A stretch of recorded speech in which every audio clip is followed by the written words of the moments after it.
It's the weekend. It's Mailbag. I'm joined this week by Dave, Sam, and Dan. We are coming from various locations across the Northwest and from 27's Deli in Suffolk, where Dan is. He's just closed up his shop. I'm wearing a 27's Deli t-shirt. Dan's showing off the cheese because obviously I'm all about the promotions these days. So if you are in Suffolk, it's open from 10 a.m. to 5 p.m. Tuesday to Saturday for all your local produce, cheese, charcuterie, craft beer, and natural wine needs. How's that, Dan? It's nearly as good as your car stuff, mate. Almost getting there. Mate, do you know what, Dan? We're going to double this up and say Les is going to come down to see you in a car from Arnold Clark, the real sale. Yeah, do you know what? This has to happen. Everyone good before we Yeah, good.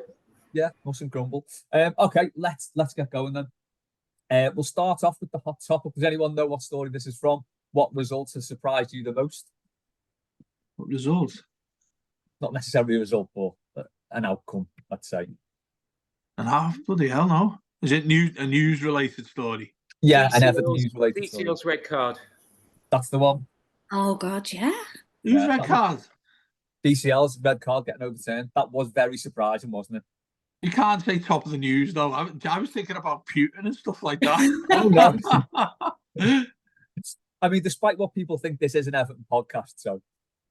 Do you know what, Les? You've thrown this in just to have me off here again. Do you know what? I didn't realise until I just mentioned it. Then I thought this is the third podcast. The last four podcasts, right? I've been ripped apart. I've had all sorts of messages and abuse all over, and I've explained what I meant. I'll tell you what we'll do then. We'll swerve the hot topic and we'll go straight into Maggie's red hot Everton chat, which is the club well and truly goosed? Dan. What did you just say? Is the club well and truly goosed?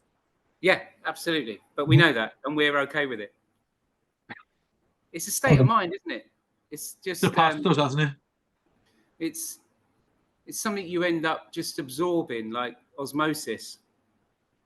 Yeah. And then the sooner you reconcile yourself with that, it's like becoming, like when Zen Buddhist monks have to spend 5 years silent in a hut or whatever, or those people that now do that dark therapy thing where they wear a dark mask for 3 days or whatever. It's like that.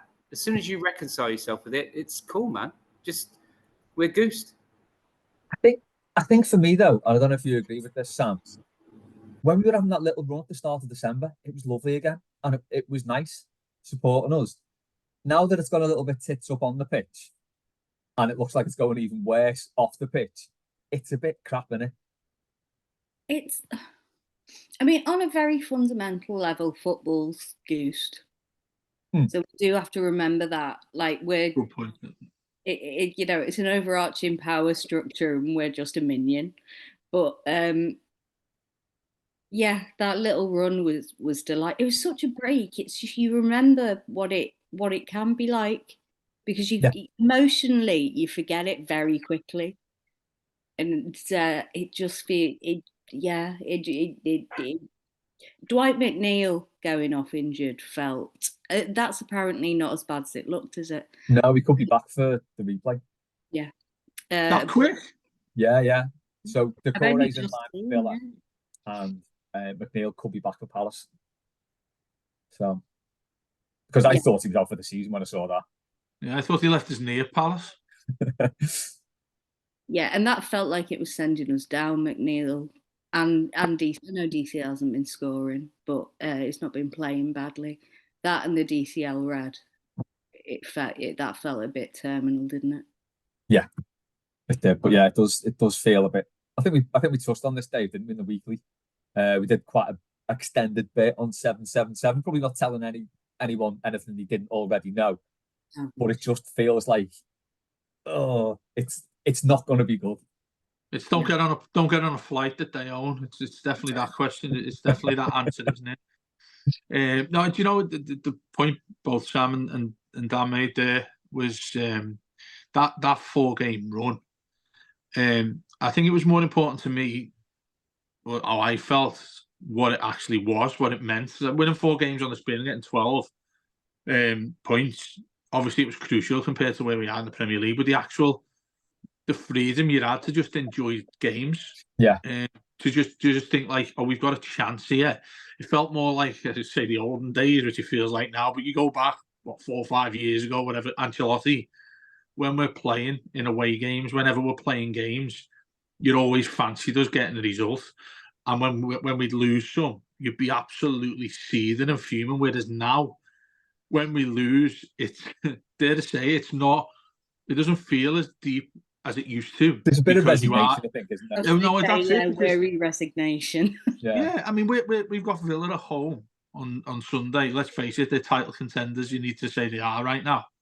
If we get a result from that, I think that's more of a rarity than us getting anything from that game, in my opinion. I think it's hard to get a result from Aston Villa at home, given who they are. Our record against them is terrible as well, isn't it? It's abysmal. It's abysmal against them. Also, I just I think Matt's done the preview, which will come out soon. But also earlier this week we spoke about it quite extensively, and we're talking about, Watkins, who they've got is a top class forward now, and I'm really interested to see how Flake gets on against them. I think I mentioned that stuff, but you've got a side there that I think they're so variable in what they can do, and having watched them quite closely, they're probably my favourite team in the league to watch, with the exception of playing us twice. But that if we get a result from that game, I think it's a massive boost. Any result that's not a loss is a massive boost for us, especially with the lineup we've got to come. Yeah, so we got some tricky games coming up. We got Palace in the cup, obviously. Then we got Fulham away. We very rarely get anything down there. Tottenham at home, City away, Palace at home, Brighton away, West Ham at home. That is exactly why, and I'll double up what I said. Would rather have us gone out of the FA Cup. Yeah. For that exact reason. But then the ironic thing with that is the fact that if we go through in the cup, it's Luton or who's the other team? Bolton or Luton at home in the fourth round to get into the last 16. Sort of teasing us a little bit, but I'm still saying no. Get the league sorted. Get out of it. I am definitely old enough to not take Bolton at home in the FA Cup for granted. Right, Foxy, what's your favourite Everton sliding doors moment? Recent one for him. We sell Gordon in the summer of 2022, 6 months earlier, basically. We don't face P&S charges or 10-point penalty, and arguably interest from better quality investors. Ho hum. Sam, got a sliding doors moment? I'm going to grab a positive and go Middlesbrough 0-2, which was just the 3-0 defeat in the cup, which was incredibly bleak in the moment. Spot on that one. That's a great shout. It was, end of Walter Smith. It was Kenwright supposedly in the stadium just for hours at the end. Yeah, sort of pondering it all. But yeah, so it was a historic low, but it ushered in. It was the end of Walter Smith, and it ushered in Moyes, who presumably, at the precise point, Moyes had been sent out to get a bit of practice in line for being the heir apparent at United. So, because didn't Alex Ferguson recommend him at that point? Yeah. Moyes wanted Gary Megson, apparently, didn't he? Yeah, he really, really fancied Moyes when he was at Preston. So I think there may have been words. Yeah. Sort of, get yourself a practice club. And he just happened to be there for the next 15. It must have been like Charles waiting for the Queen to die, that, wasn't it? Well, exactly, yeah. Because he just kept eking out new seasons, didn't he? Yeah, it was mad. I mean, he won towards the end. He won the title with some teams he should never have won the title with there, I think. Unreal. Love that one, though. I've not thought of anything particularly positive. But yeah, I like that spin on it. Dave, bring us down. Come on. I've got 3, and I'm not sure which one to actually choose as the worst. First one's probably a little bit obvious with Villarreal. On my list.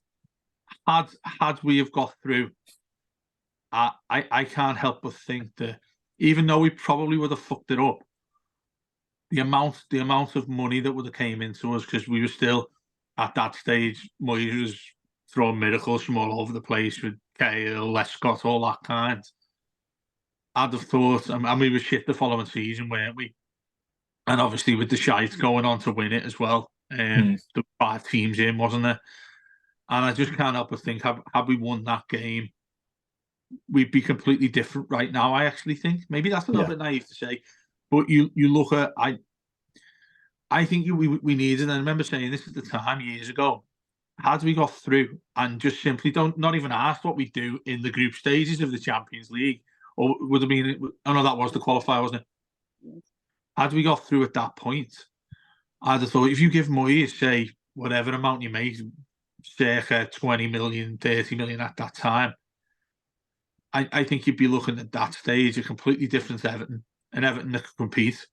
And aside as playing in the Champions League, when we got that 4th place, it didn't feel as impossible as it used to.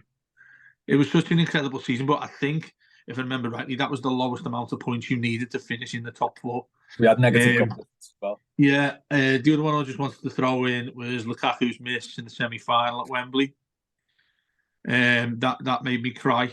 And then when they get that own goal through Dale Feu, that we got a chance here, and then when Martial scores that goal, mate, that trip home, that drive home, it was just terrifyingly bad. I could have stayed in a hostel or something for a few days there on the way home. to make yourself feel better. Yeah, and then of course the hard after 25 seconds, and then Tim fucking Howard with the worst attempted save at Lampard's. Oh, mate, I've had dark days overthinking that Tim. People who say Tim Howard's any good, I'm not having it. I don't want to know yet. He was pure shite. Dan, rescue Dave from his malaise, mate. Oh, sorry, Sam, did you have something to say then?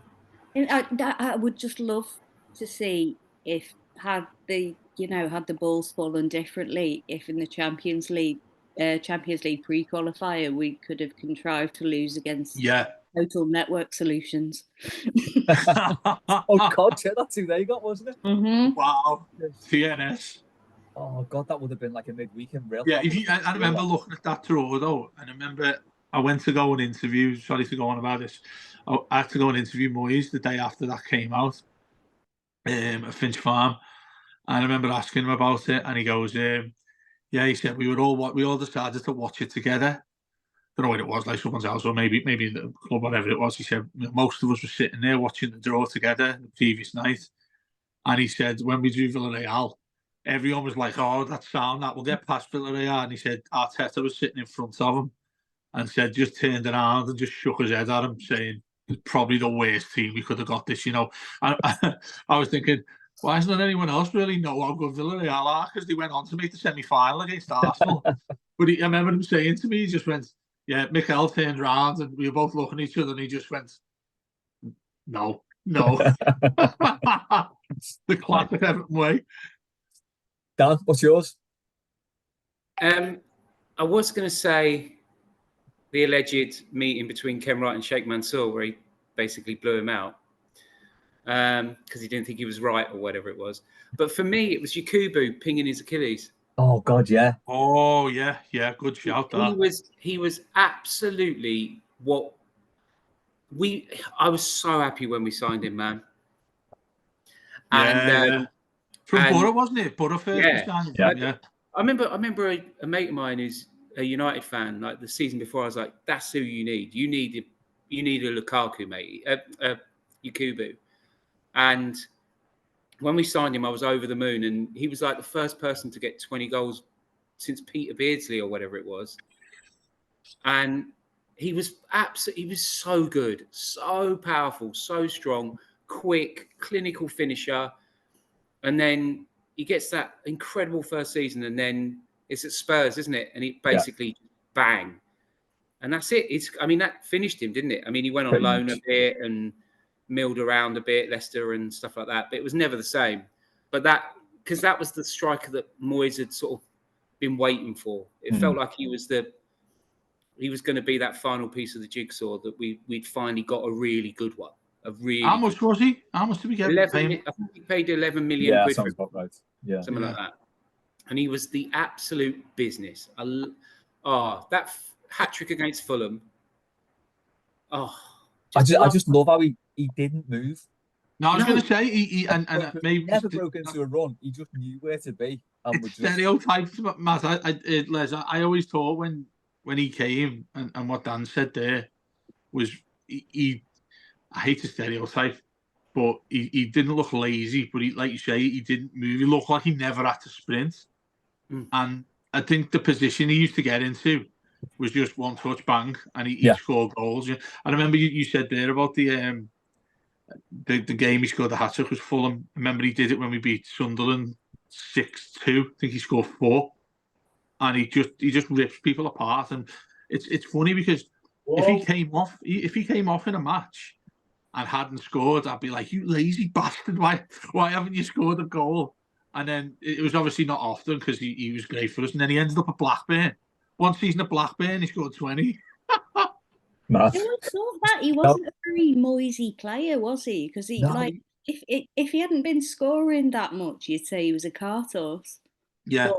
But he slotted in perfectly. Maybe that's a slight failing of Moyes that he went for all rounders. He went for work rate. He didn't go. Yeah, you're not telling your QBs to run the channels, are you? Yeah, exactly.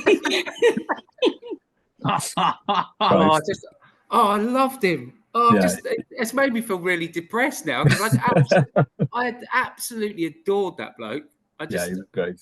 He was sorry, I can't remember the goal. I can't remember who it is against, but there's a goal he scores where he's got his back to goal and he receives the ball on the corner of the box, and all he does is just back his way in. Literally, just sort of goes bang, bumps the defender back, spins on it, and just whips it into the top corner. And it was like he made everything look so effortless.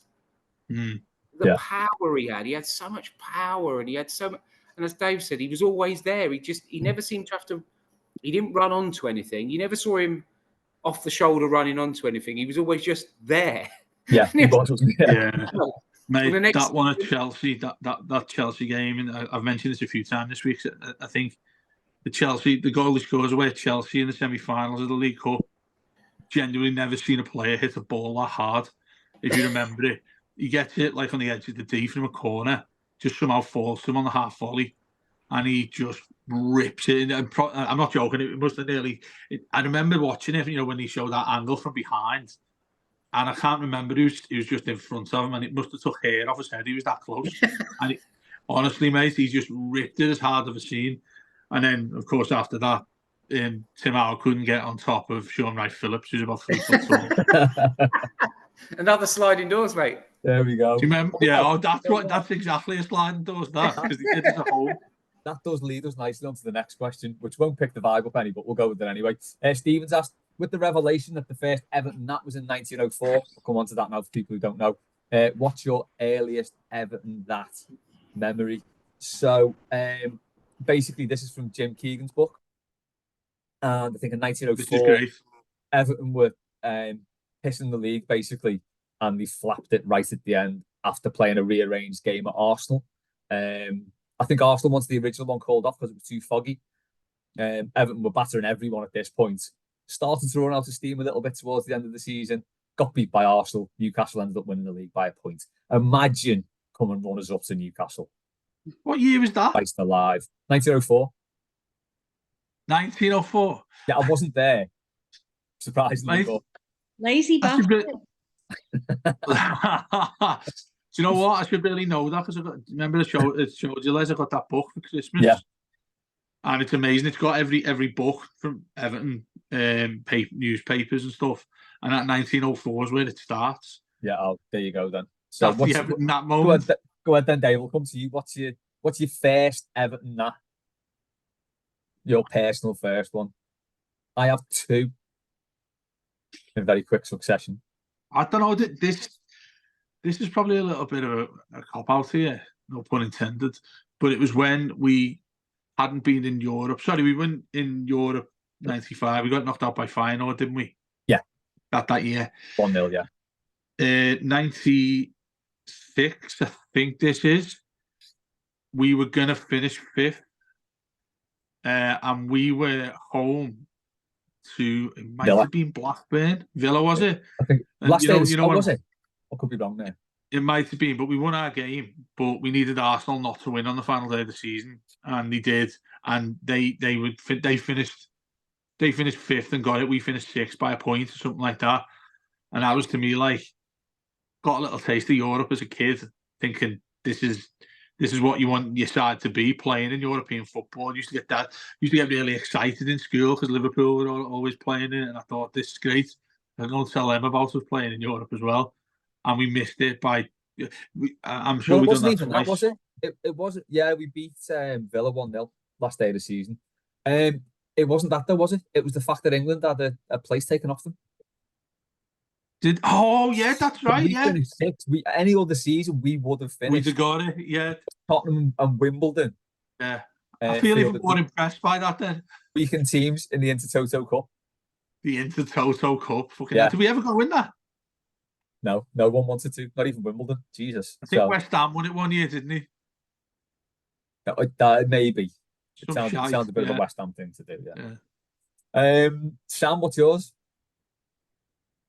Someone in the replies mentioned the 5-1 Norwich, the Efenakoku hat-trick. But I think I was too young to recognise that was an established pattern at that point.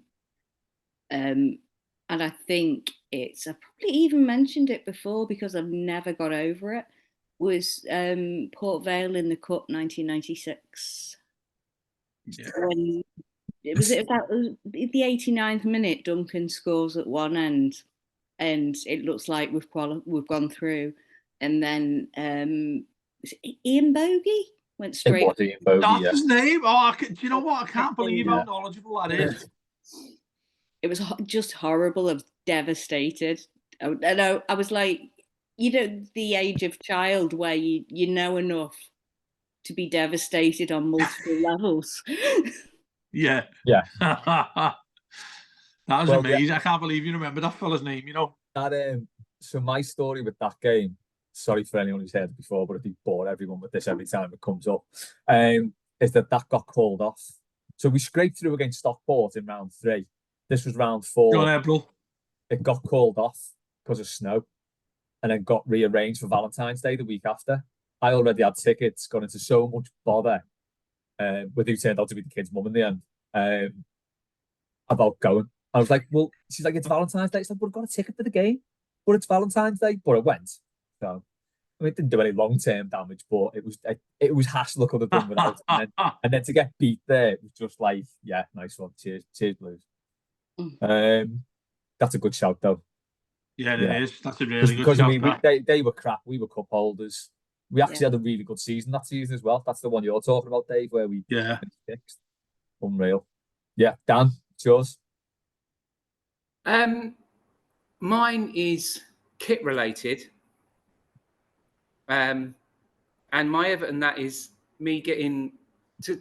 I had a chance to go to Bobby Charlton Soccer School when I was a kid, and my mum and dad got me an Everton replica kit, my first ever one, to go to Bobby Charlton Soccer School in. What year are we talking here, Dan? It was. Oh God, I'm old. Colour TV had come in. It was the NEC with the pop stud collar. So it had a little pop stud collar. So that would have been. Oh, that was about 88. That 87, 88. I was about 10 or 11. So I'll go there with my mullet and my Everton kit, and I rock up in Manchester, and I'm the only kid there in a kit that's blue of any colour, because it's the 80s, and it's like Copites and United fans everywhere. And I'd been there 24 hours, and we're on the all weather, and a kid went through the back of me and cut. I had Puma Armalites, Les. We all have a bit of Puma Armalite, don't we? Belter shin pad, son. Belter of a shin pad. But he managed to get his stud between that little foam ankle padding and my Puma Kings. And he made a hole in my foot, like a perfect stud divot in my foot. And it started to bleed quite profusely. And they cut my Everton socks off, man. I'd had them like... Oh, man, it's even worse. I'd had them 2 days. I rocked up there. I was so proud of my Everton kit. I had a new set of shin pads. I had my mullet highlighted. I'd gone for the full vibe, full flair player vibe. Loads of flair, shitloads of work ethic. No work ethic at all. Goal hanger, absolute full-on goal hanger. And within 48 hours, they were cutting my Everton socks off of me, mate. Unreal. They went down like that. They didn't even bother. This was the worst thing because there was blood peeing out everywhere. And they went down like they did the Velcro on the Armalites and everything. Oh, what? So did the shinnies as well? Did my shinnies, came down through the foamy bit with a little bit and went like that and just cut the whole lot off with those scissors that are like that. You know, they're got like an L. Tell you what, had you been wearing a United kit, you wouldn't have done that. I know, yeah. I know.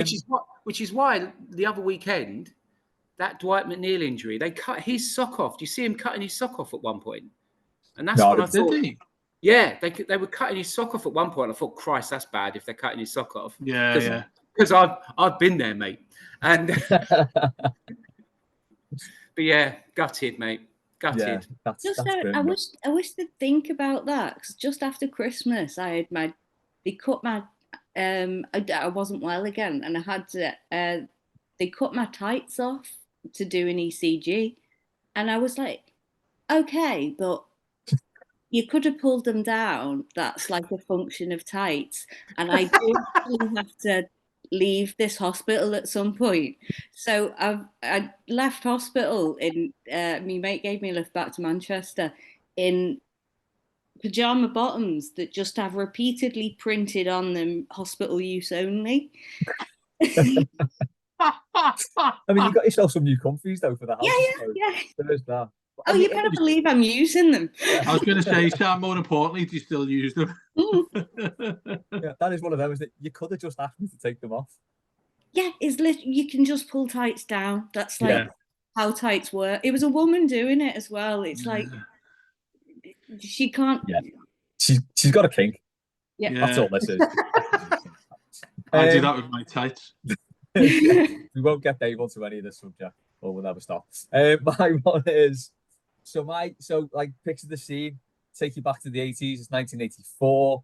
Everton have just assembled a team that have surprisingly finished 7th. Got the League Cup final. Should have won. Were robbed in the final there. Won the FA Cup. Opening day of the season. Everyone's thinking, right, this is going to be a belter season. Tottenham at home. It's my first game. Got beat 4-1. Lovely stuff. I mean, it ended well, but as an Everton, that goes probably my first ever game. Yeah. Because I don't think anyone was expecting that.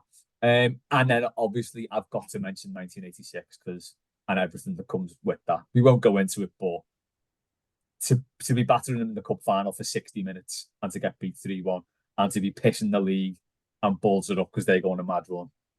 Yeah, there we go. Do you reckon, Les, do you know what you've just said there about them? Yeah. Do you reckon that's like that sliding door moment probably leads up to these days against them? Do you know, psychologically playing them all the fucking time? Yeah. The only one we won was in COVID, so no fans were there. Yeah, it's definitely been a sort of an entrenched thing, hasn't it? But it is things like that, and we talk about we don't get referee decisions, we don't get penalties. You look at that one in the League Cup final in '84, Hansen's handball on the line. It's clear as day. The referee's right there and just doesn't give it. It's like, when you're battling against that many dark forces, Satan's lounge band, nah, got no chance. And they always moan about what happens to them as well. Oh my God! I know. Did you see Thingy pulling up that bloody Calvert-Lewin thing? They've got to go back that far to when they feel hard done by, and it was a penalty anyway. So. Yeah. Liam said one for me. Is Arnold Clark going to do an episode of Old New Borrowed Blue? I am going to give him a shout as soon as the real sale's over. But sitting in a car, obviously. Oh God, yeah. Yeah, I was thinking, like, if we got in touch with Arnold Clark now while the real sale's on, do you remember when that journalist tweeted that his house was on fire? And someone in the reply said, have you got any transfer news? I think it was something on Suarez or something. That's what it'd be like getting in touch with Arnold Clark now. So I used to, in my old senior school, it was like a 5-story tower block, one of the parts of the school. Home ec was on the top floor, science was on the 4th floor. And I remember once we were all in science, and across the playing fields there was a house on fire, right? And you could see the blue lights and everything. And someone turned around to this girl and went, "Deborah," and she turned around and went, "What?" He went, "Your house is on fire." And it was her house on fire. Jesus. And we watched as it was like something out of a film. She ran out the class and you heard her go tick, tick, tick, tick, tick, tick, tick, tick, tick, tick, tick, down the stairs. Then you heard the door go boom like that. And then all you saw was this girl legging it across the school playing field. Literally like as we watched the blue lights going up to her house that was on fire. Jesus. I don't like the fact that like there been two stories on houses being on fire and we're laughing our heads at them. But, you know, I'm guessing no one died and it was all okay in the end. No. It was you know, it was I think it was like a chip pan jobby in the kitchen. There wasn't, no one died or anything. Really? A lot of that in the 80s. There was a lot of chip pan action in the 80s, wasn't there? There was. Yeah, because there was those adverts. My nan's was always just ticking over. Oh, same. It was black. A chip pan was always there and always on. Yeah, it'd be 3 a.m. You'd nip into my nan's on the way home from the pub and she'd go, "Would you like some chips there, love?" And you'd be like, "Oh, go on there, Nan." And all she'd have to do was like, she'd light a fag off the stove. light a fag off the stove. And she had one of, you know, the ovens with the eye-level grill. Oh, yeah. So she'd stick a couple of rashers under for you. And it would only take like, I mean, that fatty thing on the thing would take like 10 minutes to come to the boil. So it must have been borderline on its way anyway. So she was always frying something. Yeah. And then next thing you know, in go the chips. There you go, love. There's some chips for you, love. And you know, everyone was frying. The terrible thing is that I the first time I ever had to put out a fire, that was the first thing I thought of, the chip pan thing. So I ended up throwing a wet tea towel over an electrical fire. It was your toaster, wasn't it? Yeah, my toaster. Yeah. I told us. I remember you saying because you threw it out the window, didn't you? Yeah, I threw it over that and it caught fire. And then I was like, shit, what do I do with this? And I threw it out the window. And the whoosh of oxygen kind of massively ignited it. And the bush downstairs in the flat downstairs, their garden, that went up. So I just shut the curtains and we just never spoke to them again. Les, you know the way these two aren't in and around Liverpool. Well, I know Sam's quite close to it, but Dan certainly is. What's happening with this dealer, Arnold Clark? Oh, it's nationwide, mate. It's nationwide. We've got like 200 dealerships across the country, and you can go on arnoldclark.co.uk. It's nationwide. Don't worry. What's it called again? It's the real sale. First one in 3 years as well. Have they got about 300? Showrooms? Oh, it's about 200 showrooms, about 20,000 cars. Yeah. And online? Is it online? It's online as well, yeah. They're going to shock us off, you know. I mean, they're just going to fuck us off if you hear any of this. Arnold Clark's got every type of car you can wish for, including luxury models, which leads on to Maggie's question. What's a little luxury in your life that you can't live without? Dan, I'll come to you. You're a man who knows his luxury. There's too much luxury in my life sometimes, Les. I'll be honest with you. I'm a compulsive consumer of luxury products. You know, my kid doesn't eat sometimes because of my lust for caviar. Fair enough. The kids are the first thing you don't feed if you need something. You know, but I guess I like to buy records, and I like to buy silly old jazz records that cost lots of money. I used to buy lots of trainers, as you know. Yeah. Not anymore. But I guess the little luxury I afford myself now with the shop and everything and all the stuff we're doing, I am a bit of a coffee ponce. Okay. I do like my coffee equipment. I like a good, you know, single origin coffee. And I've just bought myself today, and my wife isn't watching this, so I can say it to you because I'm getting it delivered to the shop. Right? Yes. That's So what she'll you've got never to do. know. That's And what it's you got gonna- the shop for, isn't it? And it's going to stay. Oh yeah, I get all sorts of shit delivered here. And the sex swing comes next week. So I've just ordered myself because I like a pour over, right? I like a pretentious pour over with my timer and my scales. But I've just bought myself a hand lever espresso machine because I saw a man doing it in Italy and fell down a massive Google rabbit hole, and now I've bought one. Is that the George Clooney advert one? No. This is like a That's proper Nespresso, traditional isn't it? hand lever thing.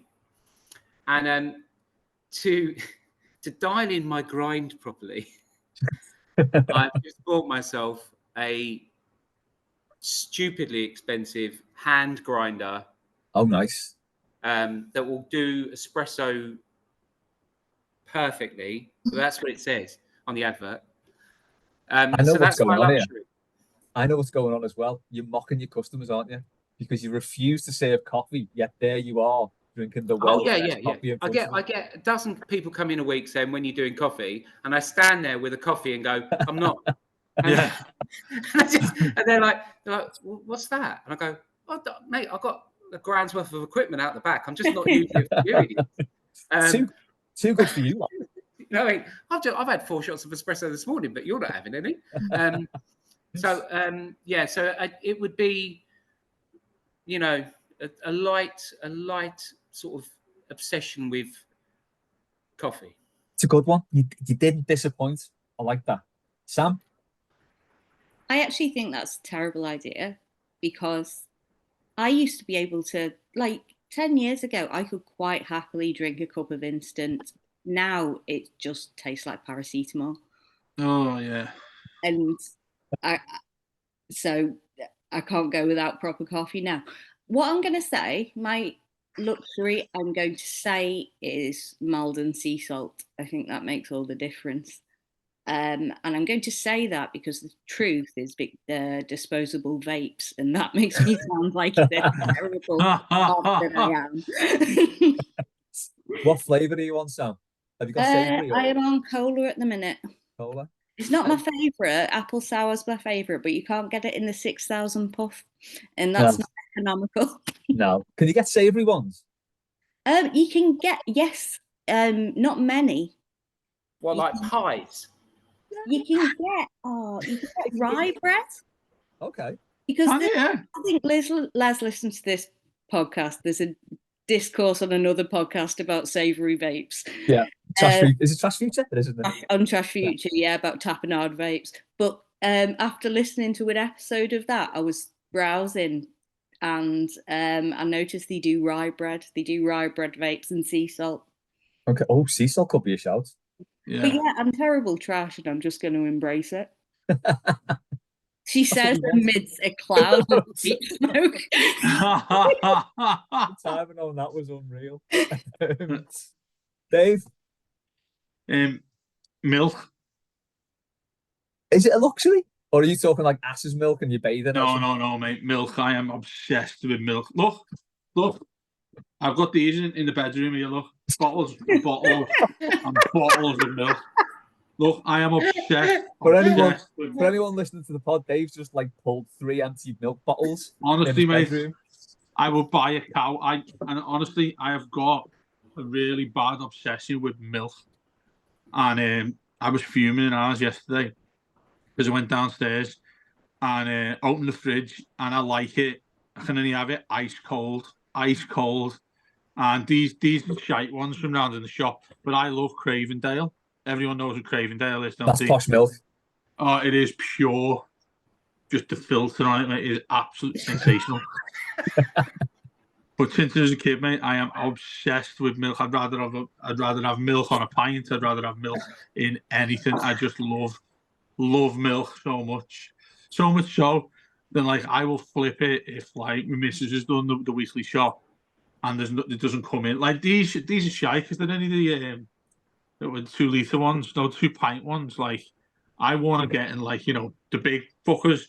I want loads of them. You want like an American gallon of milk?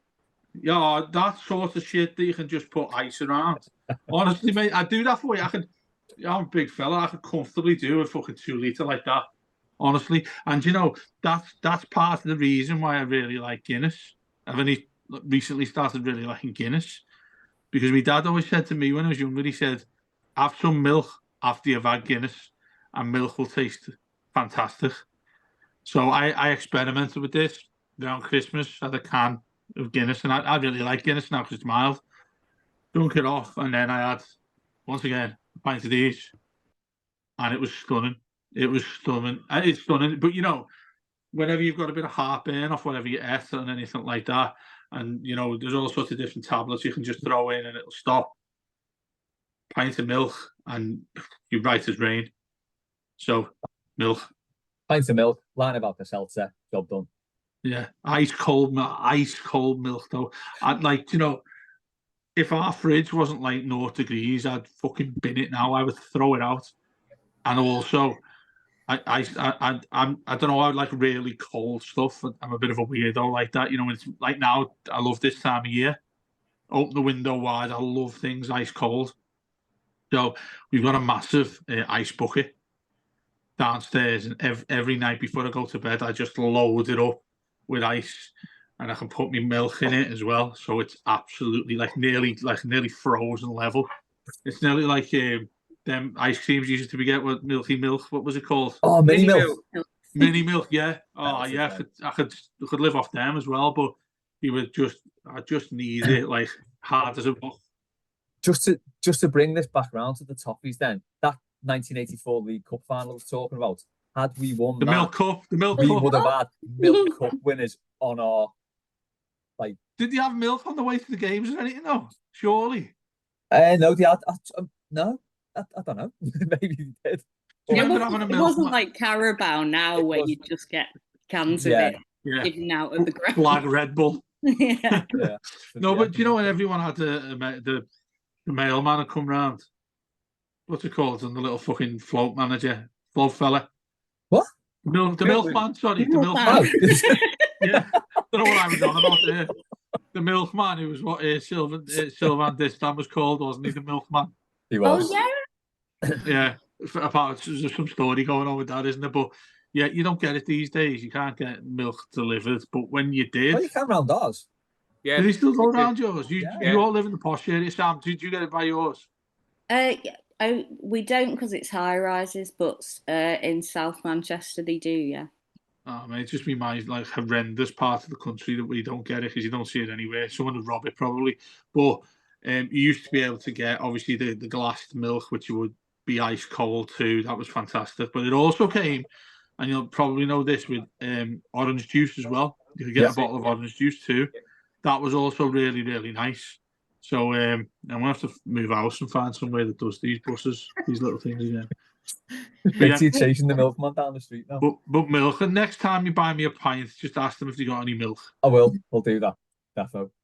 Mine rather boringly is AirPods. Since I got them, I just can't I cannot do without them. I will AirPods. go in the gym. Yeah. If I've not got them, if I'm going on a train journey anywhere or I'm going to the gym and I can't find them, my head's wrecked. It's like it's too much. Obviously, just to listen to the Blue Room podcast while I'm going anywhere. Oh, Is I've there left not- the is there- gym within 15 minutes because my earphones are cut out. Because Yeah. no, I'm not having it. Oh, I I'm get the alone with my thoughts. can't handle it. none of us need that. Yeah, I had to get AirPods in the end, even though they were expensive and I begrudged paying the money for them. Because I always if I wore the wired ones in the gym, I'd always flash them everywhere. I'd pull them out my ears and stuff when I'm running. Yeah. I obviously run like a clumsy thing. Yeah, I get just wrecked the Beats ones that go over your head. I got them. Someone got me them for my birthday as well. But problem with them is if you're doing any sort of exercise, it just feels mad that you've got them going over your head. Do you know what I mean? Yeah, The can wireless imagine. as well, but even with any in your ears, they pop out and all that stuff. So I'm going to ask you a question there, Les. You know, you said you listen to the Blue Room. Yeah. What do you hear before it starts?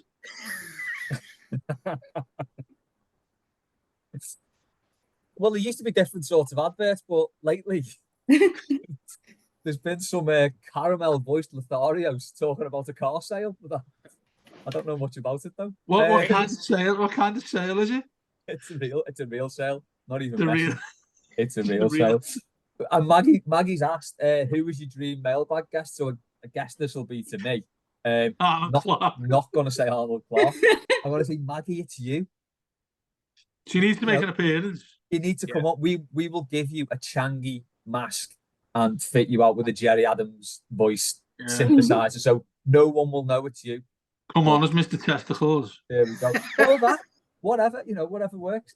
Warren, if you had the power to create a new insignificant law, what law would you make? For instance, if someone parks and I would do this, if someone parks their car over 2 spaces or does poor parking in general, this should be legal to do criminal damage or egg their vehicle, which I Where think did is you get fine. that car from, Les? Probably, well, not from Arnold Clark. We don't have such drivers. I don't work for Arnold Clark.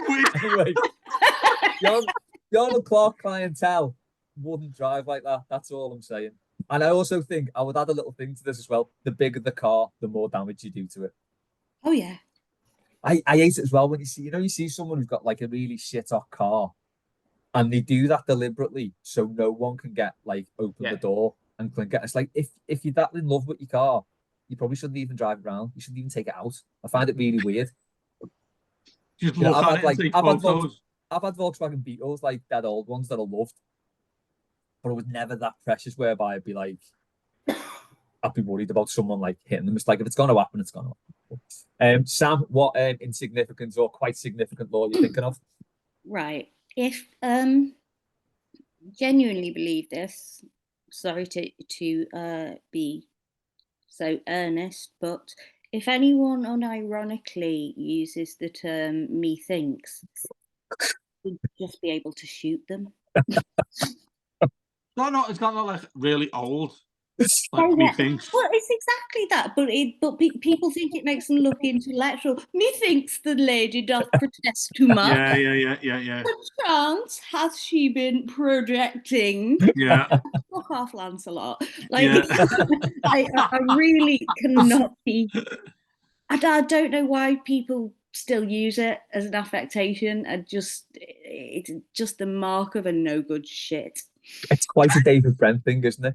Yeah. It's that sort of character would definitely use it seriously. Mm-hmm. That's a good shout. One that never occurred to me, but yeah, there's a good shout. Dave? Both of Dan first, mate. I'm just thinking a few out here. Dan? It's a classic. It's tried and tested, but it's people that play music through their phone. Yeah. It just does my nutting. I mean, I don't, because I now live in the countryside. I don't get it as much. I don't, I'm not sitting on tubes and buses all day long like I was in London. But there was nothing worse than getting on a bus in town, and there's some kid with a ski mask on. Right, in July, there's a kid with a ski mask on in July, and he's got his phone like that, holding it like a tray of vol-au-vents. Like that. He's on it, and it's like, you know what I mean? It's just like, and you can hear the internal parts of that phone being torn to bits. You can hear so loud. It's just being ripped to pieces. And he's sitting there, and he's got his mates with him, and they're all just sort of sitting on the back of the bus, on the way to their £1 million house in Hackney, at Mummy and Daddy's place, trying to look really, real rude boys kind of thing, and they're sitting there. I was on a bus once coming through Muswell Hill, and there was a kid on the bus, and he was like, "I'll call you when I'm back in yard, yeah. I'll call you when I get back to my yard, yeah. Yeah, I'll call you later, yeah, when I get back to my yard, yeah." And he goes, ding, ding, and he rings the doorbell. And he gets off the bus, and he goes trotting up this road near Muswell Hill to this house that looks like a freaking Georgian shopping centre. Right? And it's got like electronic gates and security guards outside it. Yeah, man, I'll go back to my yard, yeah. Just like, mate, your yard is worth 4.6 million quid. But but it's just the fact that we live in a society where you can ask a home device to do what you want. Your phone is more powerful than any computer that me and Les marveled over in 1991 or whatever. Yeah. no one buys cameras anymore. I remember going to New York for my 5th wedding anniversary and buying a digital camera that now has about the same pixels as, like, you know, a Nokia from a decade ago. And these kids don't own headphones. Yeah. It's like, just stick Sorry. headphones in, man. You know what I mean? It's like, just stick some headphones in. Yeah. Spot You know on what I the mean? bus, though. I've seen that Go on, so Sam. many times on a bus. Once I was on my way on the train on my way back from Shrewsbury, and I was there for a sad reason. I was there for the inquest into a friend's death, and then I got on the train, and a middle-aged man was playing through his laptop, start to finish, the entire James Blunt album. And I remember just Oh my thinking, this is God. the bleakest moment of my entire life. It's okay. It's okay now. We've reached the nadir. Like nothing can bottom out now. Been a bad day. Can't get any worse. Sat next to him. Bloody hell. Like that fast show fella. Bugger. Yeah. Do you know what? They are a very big phenomenon on the train down to London. It's generally fellas, middle-aged fellas, who will have a tablet or a laptop and will be watching a series or something with no headphones in. Oh, And man. Oh, mate. Like, what is wrong with these people? Yeah. It just, I don't understand the concept of someone thinking, everybody wants to hear this. That's mad. Yeah. I got on the train the other night back from London, and there was a woman rowing with her fella on speaker. She had the phone on the table, you know, the little table. So she had it plugged into one of those useless USB chargers underneath the table that Never work. takes 3 hours to give you 2% or whatever. She had it in front of her like that with the speaker on, and she was going, "I don't give a fuck what your mum says. I don't give a what your mum, you know." And at first I thought, oh, she's just, you know, I don't know. And then he started rowing back with her, and I was like, they're on speaker. So this was at Liverpool Street. She got off Colchester, so that's a good 40 minutes. Jesus, that is 40 minutes, right? And she's giving it like, I don't give a shit what your sister says. I hate your sister and all this sort of stuff. And he's coming back. He's like, well, you might as well not come home tonight and all this, right? Jesus. And the whole train's like, everyone's gripped though, aren't we? Well, and it's like, I want to know whose side I'm on there, so I'd be quite happy I was hearing the other side of the argument. You're going to hear one side. The maddest thing is, so it's going back and forth, and you can't quite grasp because they're like a couple of behind, and you know you don't want to be the bloke turning around like that, do you, going? Yeah. And there's 2 old ladies sitting opposite me, and they're like terrified. They're just sitting there like this. They're on the way to Frinton, you know. You know, they only got a pub like 5 years ago, and they protested about it, right? Because it lowered the tone, and that is not a lie, by the way, because my mum and dad lived there, and they used to send old people into the pub to smash the fire alarm every day to stop them trading, right? No lie. But anyway, so they're like freaked out. But the maddest thing was, it's backs and forwards. I don't give a shit what your mum says. Your mum's a liar. Your sister's a slag. Blah blah blah, and all this. And but the best is, it says the next station will be Colchester. She goes, anyway, I've got to go. I love you. Yeah. She pulls the USB out, and ends the phone call as she gets off the train.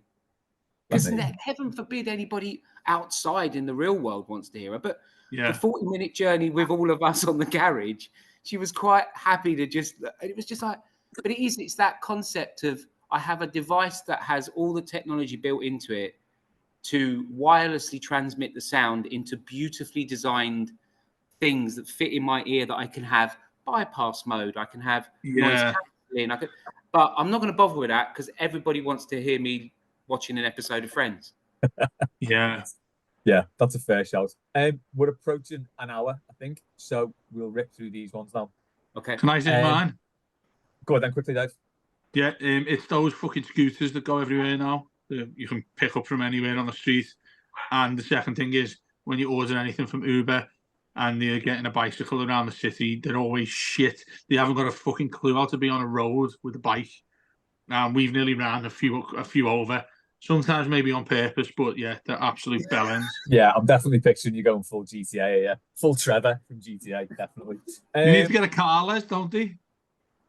Do you know what? It might help. But Where's that from? Where would you say that'd be I from? mean, there are other dealerships available, but Is that Real over- deal, is it? Is that While over John- delivering milk, Dave? What's that, mate? yeah. I know, Is he- yeah, I know. That's it. I wouldn't trust them doing that, even in this winter. It'd be fucking warm by the time it got here. Chris, any tips for keeping warm? It's very cold. I've got a massive hot water bottle for Christmas. Smother yourself in deep heat and then wrap yourself in cling film. Yes, that's the one, Dan. Sam, anything?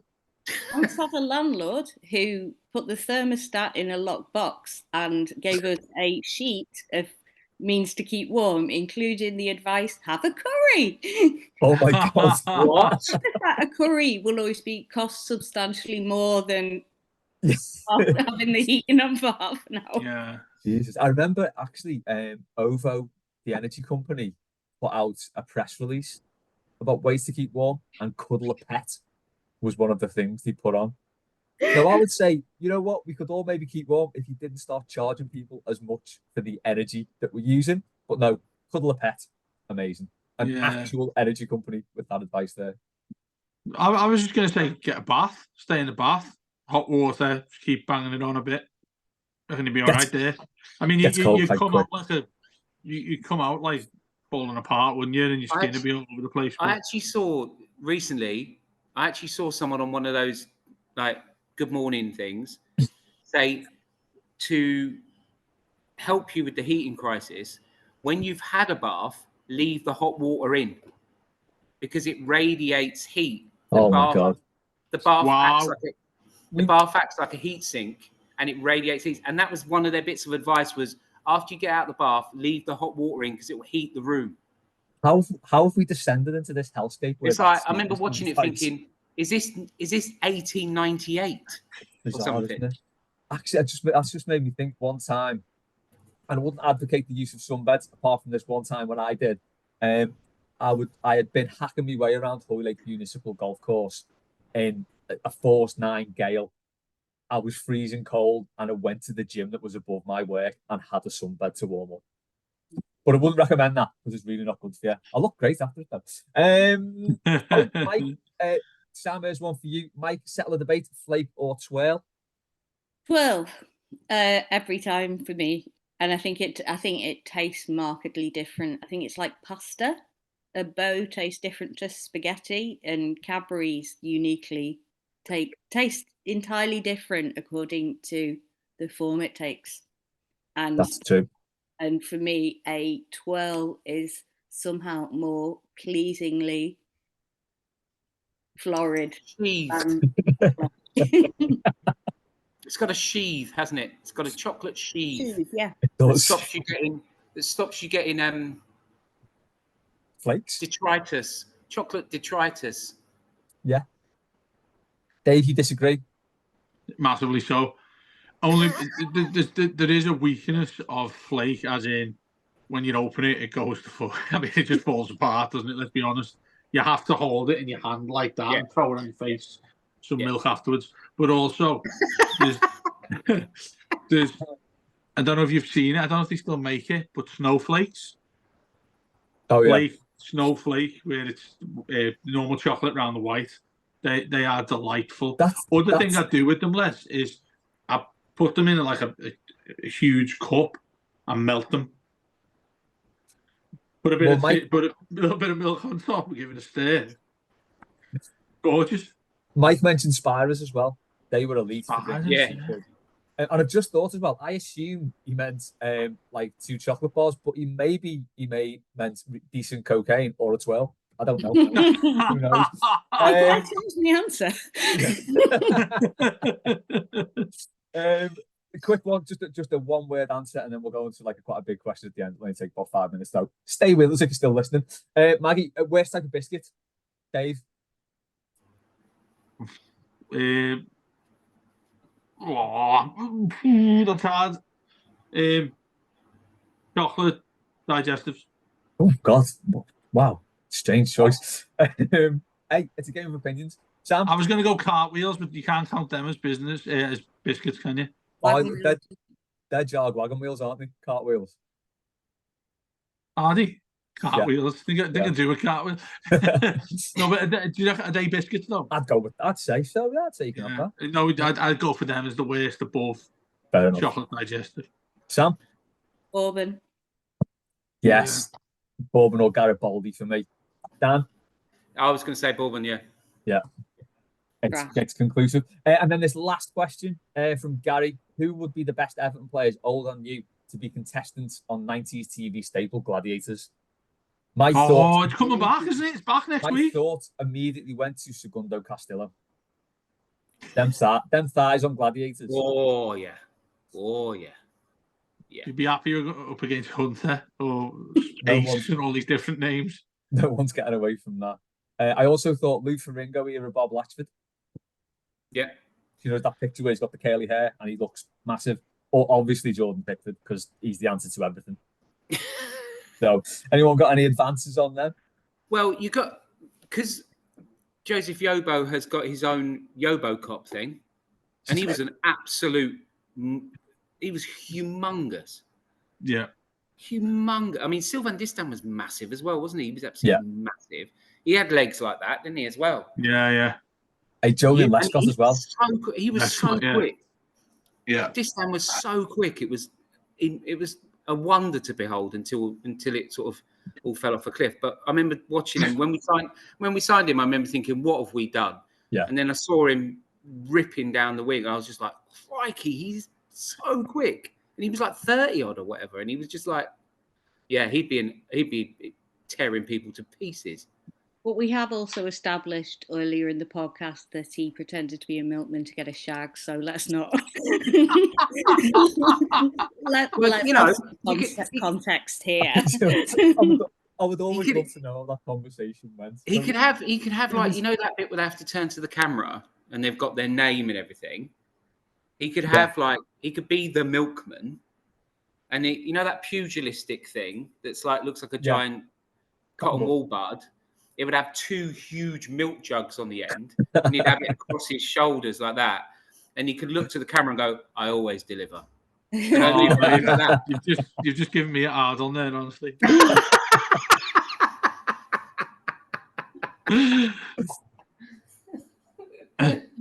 Anyone else? I was gonna go back to Yakubu, because Yakubu, I used to obsess over Gladiators, and do you remember the one where you had like the Wolfman and all that? Which is a bit of a gimmick. Like, I don't think he was any good anyway. But do you know one of them where you had the gauntlet, it was called, and you had like this tube thing that you had 5 gladiators in front of you, and you had to run through them, and they had these things to block you from doing it. So you'd have to put your head down and bomb it as fast as you can, but loads of them would just throw you out the side because they were big, powerful men. I reckon Yakubu could just run right through them in about 5 seconds.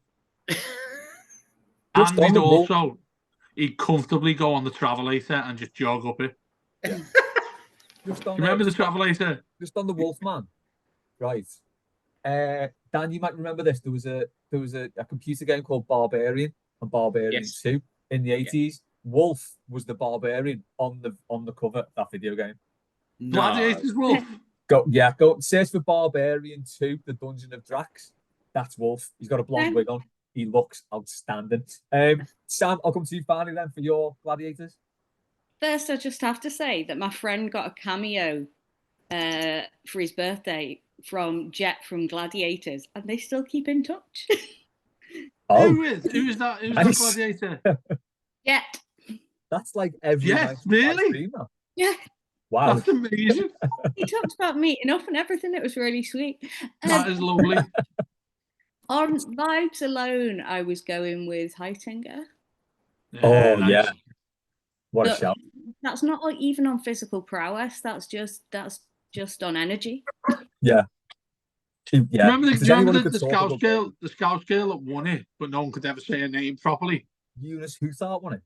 Eunice, what was it? Eunice Huthart. Yeah. She follows me on Twitter, no idea why. But Eunice Huthart, the name was. But no one could say a second name properly. So do you know what she does now? She's what's it called when you're on a film and you do all the physical stuff? Stunt double. Yeah, she does that now. Stunt double. Yeah. You're not going to believe this. For Angelina Jolie. Amazing. What was it? What's that film she went on? Tomb Raider. Tomb Raider. Yeah, she was the assistant. Decent gig. I mean, you'd have no comparison if you looked at the both. You know what I mean? But somehow she was on it. Decent gig. I've just googled that barbarian thing, right? Yeah. And he's on the. It's amazing. He's on the front cover wielding a sword. Yeah. His hair is sensational. It's unreal, isn't it? And next to him is a page 3 stunner, by looks of it. Same on Barbarian too. Yeah. And it looks like it could either be a calendar for spark plugs that you see in a garage in about 1988, or something that has peanuts on it. And every time you remove one behind the bar, you see more of the lady. It looks like that. Look, if I had an American muscle car, which I'm not far away from, because let's face it, I am deep up to my waist in a midlife crisis, hence glasses, hence my Hockney glasses.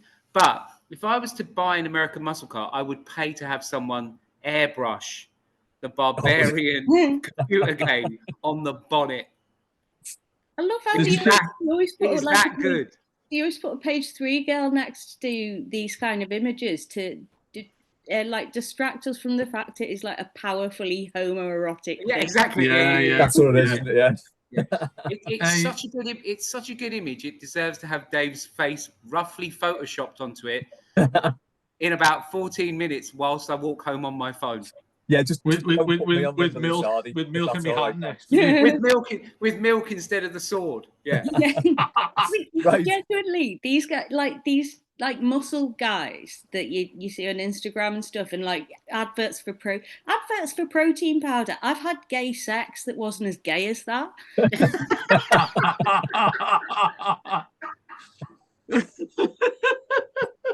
But that's it. What a way to wrap this up. You'd never get the muscle bros to accept that, would you? Not at all. Oh. Right, we will Les. What? There was one thing I was going to ask you. Mm-hmm. you know, Dan said he wanted an American car. Where should he go? Well, funny you should say that. Oh, actually, someone messaged me on Twitter, I think it was Chris, and said he actually got a YouTube advert for Arnold Clark. So there you go. They must be doing something right. What's going on there, though? Why is he going there? Maybe he did. I don't know. But oh no, I was just going to say there's something going on there. Isn't there some big sale? Oh yeah, I don't know when it finishes, but I will let everyone know in plenty of time when the real sale. Thanks to Dave. Thanks to Dan. Thanks to Sam. Thanks to everyone who sent questions in. Thanks to Arnold Clark.